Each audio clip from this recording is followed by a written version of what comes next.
কি ভাবছ আমি তোমাকে ভুলে গেছি? আরে না, তোমাকে ভোলা এতটাও সহজ না, কারণ আমি তোমার মায়ার কারাগারে বন্দি।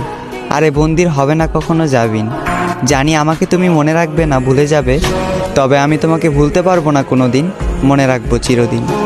তুমি আমায় ভুল বুঝেছ আর চলে গিয়েছো অভিমানে, তবে আজও রয়ে গেছো আমার হৃদয়ের গহীনে। আর এই হৃদয় থেকে তোমাকে সরানোর সাধ্য আমার নাই। তোমার থেকে অনেক জানতে ইচ্ছা করে, আমাকে ছেড়ে তুমি যাকে চাইলে সেও কি আমার মতো করে তোমাকে চায়?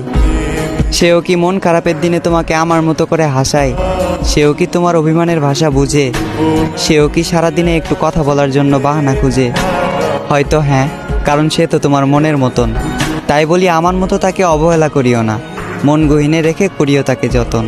তুমি আমার কাছে ঠিক চাঁদের মতন, তাই দূর থেকে তোমাকে দেখি অন্য কেউ তোমাকে স্পর্শ করবে, এই কথা ভাবলে অশ্রু জলে ভেসে যায় আমার আঁখি। তুমি ওই চাঁদ, সাত আসমানের সমান, আমার দুর্ভাগ্য আমি তোমার অযোগ্য।